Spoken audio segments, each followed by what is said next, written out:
What is going on, my broskiis? My name is Toadskii, back again, here to bring you guys yet another One Piece Treasure Cruise video. And in today's video, this is going to be a different type of video. This is just more or less a discussion video, discussing about some of the upcoming events that you guys should be looking forward to up until the anniversary. Because as we all know, the anniversary is going to be one of the hypest events, obviously out of the whole year. And I know a lot of people have been saving their gems for the anniversary Sugo Fest, and I've been definitely trying to tell you guys to definitely save your rainbow gems for that Sugo Fest. It's going to be amazing. Most likely at this point, it should be Big Mom and Brook Sugo Fest. That's what I am assuming, and what a lot of people are assuming at this point. Going back to when it actually got released on Japan, it was like a double Legend Raid Sugo Fest, all gold, and it was just an amazing Sugo Fest overall. And if we go by the release schedule of Japan characters, it actually makes sense to actually have it in February. It actually falls in line with what should be coming out. So, it makes a lot of sense. Big Mom and Brook should be the anniversary legends, but before that, in January, we actually should be getting 2 more legends. So we'll be going through that in this video. I'm on the database right now, and we're just going through basically like the release of characters, so you guys can get a little bit of a better understanding as to what should be coming, because I know a lot of people ask me, what's coming for the anniversary, what's coming in January, and obviously we don't know exactly what's going to be coming. They try to change it around on Global a lot. But hopefully this video gives you guys, a little bit more insight as to what should be arriving within the next month or two on One Piece Treasure Cruise Global. So I'm just sorted by ID right now on the database, and you can see these characters here. These are from the Treasure Map Jack Sugo Fest, still Treasure Map. You can see Treasure Map Jack is here.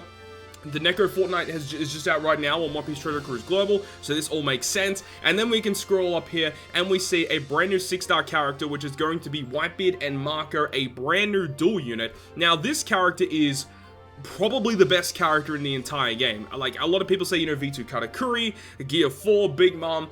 Hands down, this character is 100% the best character in the game. No doubt. This guy clears everything with not too many issues. He's a rainbow captain, but he actually boosts Sai and Int characters more, but he's also a rainbow captain on top of that. And he's just a phenomenal character with an amazing switch ability. Does it state it here what his switch ability is? I don't see it. Change action. When change is activated, reduce paralysis and silence duration on your whole crew for 1 turn, makes recovery orbs beneficial for all characters, and gives himself a recovery orb. Like, what the heck is that switch action? It's so strong. You can be special binded, but you can keep switching back and forth between Whitebeard and Marco each turn, and if you're running double Whitebeard and Marco, you can reduce 2 turns of paralysis and special bind every single turn. So with special bind and paralysis being like one of the most annoying things to deal with in Treasure Cruise, having a character like this is crazy, as well as having an amazing captain effect, a pretty good special ability as well. Actually, one thing I actually wanted to check, is his special ability all enemies? Yeah, KHP of all enemies, of each enemy by 30%. If that was just one enemy by 30%, it wouldn't be as good. But yeah, this guy is top tier. Even on JP, this guy's been out for a little bit now on Japan. He's still the best legend in the game. I don't care what anyone says. He is the best. Nothing tops him. He does come along with a new batch as well, with Boa Hancock, Dracula Mihawk, New Borsalino, and Strawberry Rare Recruit characters. All of these characters should have been arriving in January. We were all suspecting it should have been arriving like the next big Sugo Fest to come out. But as we know, if I go over to Discord real quick, over on the Dynasty Discord, we have the information here on the Kami Sugo Fest, which we did suspect was going to be releasing. We just didn't know when, dates were actually going to be arriving for these specific events. So we know that after the maintenance period on the 9th of January, we've got the Kami Sugo Fest coming, 6+ NLs coming, so that makes a lot of sense. But still, sometime before the anniversary, we should be getting this batch with Whitebeard and Marco and the whole Rare Recruit batch. So we don't really know when that's going to be coming. Hopefully we do get that information soon, because even looking at the release of characters on Japan, this legend should be coming before Treasure Map NL. So that's the thing that we have to really think about, like, how are they going to fit everything in before the Treasure Map? Because on the release of Treasure Map NL, there should be another legend with that as well. So if we keep going along here, as we said, you've got the new Rare Recruit batch, we've got some more Fortnite characters. I believe this is the new, this is the new Coliseum character that actually arrives with Whitebeard and Marco Sugo Fest batch, which is Coliseum Kuma. I was looking at it, it's been like over 5 weeks since we've had a new Coliseum character arrive on Global, so I would definitely suspect that we should be getting Coliseum Kuma very, very soon, because it's been too long since we've had a new Coliseum. As I said, it's like the last week of November was the last time we had a new Coliseum debut on Global. So we are definitely due for a new Coliseum, so hopefully we can get more information on him soon. He's actually a pretty good unit, like definitely max him out when you get the opportunity to do so, but it's just really annoying that we're not getting, you know, much communication here from the developers as to like when stuff like this is actually going to be dropping. We need information on these characters, and as I said, it's been over like 4 or 5 weeks since a new Coliseum, which is unheard of. That's really, really crazy. Now, also along here as well, we've got 6+ Corazon. 6+ Corazon also did release with the release of 6+ NL in the same month. So don't be surprised to be announced with 6+ Corazon very, very soon. He is phenomenal, a really good support character. He has a special that basically gets rid of 3 turns of like everything. He's so good. So he's awesome. He should be arriving very, very soon. And then we also have this new Blackbeard character. This is a raid Blackbeard, and the best team to go up against him was actually Whitebeard and Marco.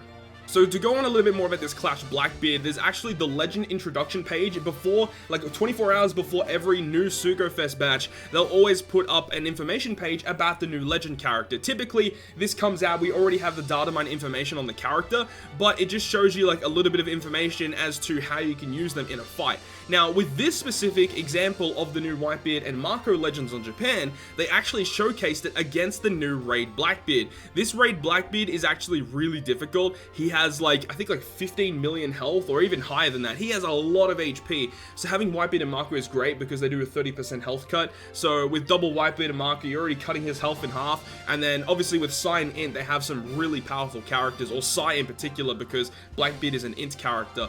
And Blackbeard, he should be coming out before the treasure map because his special ability works really good with the Legend Shiki that should be arriving for treasure map NL. Like, this character is like perfectly built to be run on Shiki teams, Legend Shiki teams. So yeah, he definitely should be arriving before the treasure map, which should be sometime towards the middle or the end of this month. So we'll have to wait and see as to when this kind of stuff is coming out. And then you can see here we've got Legend Shiki. So as I said, Legend Shiki is the treasure map character, or the legend that debuts with this treasure map NL, and he's a pretty okay character. Not a lot of people on JP really enjoy using this character. If you guys are very you know, well aware of V2 Kuzan and the way that he works, you have to hit in certain color order in order for you to get your high attack boost. He's very similar with his captain effect, except he actually boosts 3 different colors. He boosts Dex, Int, and Quick. So he's not too bad. You can run a lot of different characters with him. He has a really good special too, maxing at 12 turns, and does lots of AoE damage and changes all orbs, including block, into recovery orbs.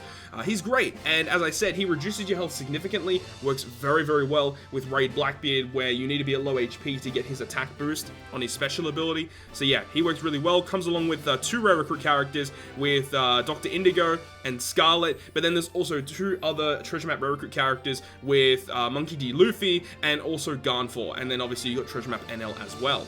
Now, treasure map NL is actually really powerful. 100% max this guy out. He is going to be one of the treasure map characters you're probably going to be using most often. He has a great captain effect that allows you to just basically speed run all your fortnights that you really need to do, and also has a very good fixed damage special ability with a sailor ability that reduces his own cooldown by 5 turns every time someone else uses a special. So you can use his special multiple times per run. One of the great things about this character, honestly, just being able to do 500,000 damage in fixed damage to all enemies when you can just keep cycling through and use his special multiple times per run. It's really, really powerful.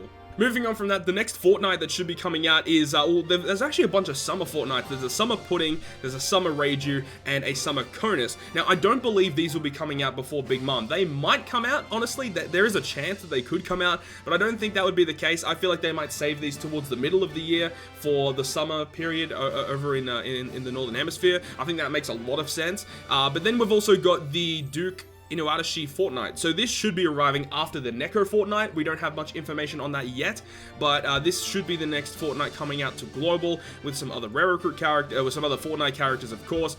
Going along here, there's some more story mode stuff. They had story mode Jack, story mode Capone with the Zoe story mode event, which makes a lot of sense. And then you've got 6+ NL, who should be arriving on global, obviously, in the next couple of days. So definitely look forward to that. I'm really excited to see 6+ NL and see how good he actually is.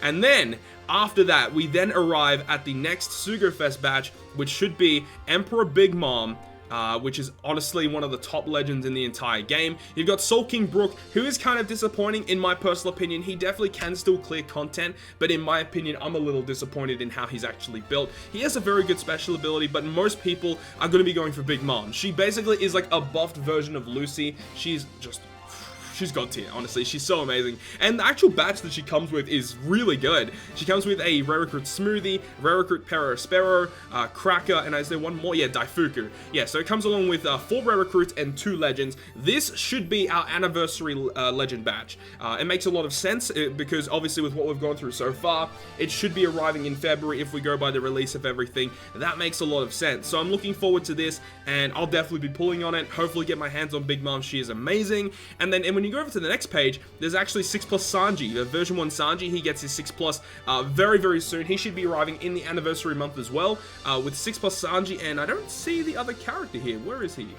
Where is 6+ Frankie? He should be here as well, because 6+ Sanji and 6+ Frankie came out at the exact same time, so I don't know why Frankie isn't here, unless if I've absolutely missed him.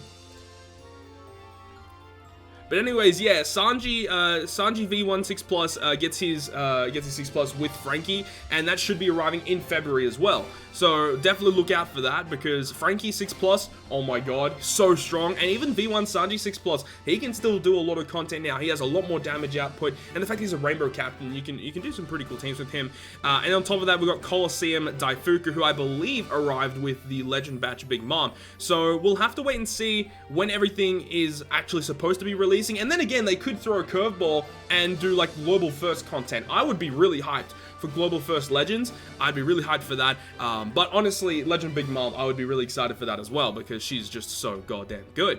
But that's pretty much it, honestly. Like, that's pretty much what we have to look forward to in the upcoming month or two on the road to the anniversary. Now, a lot of people would be asking, should I be spending gems on any of these Suga Fest coming up? Now, we'll have to wait and see how they're structured. Most likely, they're not going to be doing a 2x Legend Rate Suga Fest before the anniversary. And even if they did, I probably would suggest not pulling there, just because it is much better to pull for a new batch. But like, if they come out with like Whitebeard and Marco Suga Fest, and it's like a double Legend Rate, and a really crazy Suga Fest, I would be tempted to pull. But then again, if you really think about it, if they release Whitebeard and Marco before the anniversary, and if you pull on the anniversary, you have a chance to pull Whitebeard and Marco in the Big Mom Suga Fest, which means that you have, you know, higher chance to get some new characters, of course. So honestly, I would suggest just waiting for now. When a new Suga Fest gets announced, I'll likely be making a video on it, giving you guys the rundown, and, you know, whether suggesting you guys you should be pulling or not. But typically, the anniversary Suga Fest is going to be the best Suga Fest of the year, and I would suggest to hold on your rainbow gems until we get this actual Suga Fest with Legend Big Mom. But anyways, that's been the whole breakdown of all the upcoming stuff that you guys need to be looking forward to. Hopefully you guys did enjoy this video, and if you guys did, make sure to leave a like, and if you want to stay up to date with all the content I post, including more One Piece Treasure Cruise content, make sure to hit the subscribe button down below. But other than that, guys, I'll see you guys within the next video.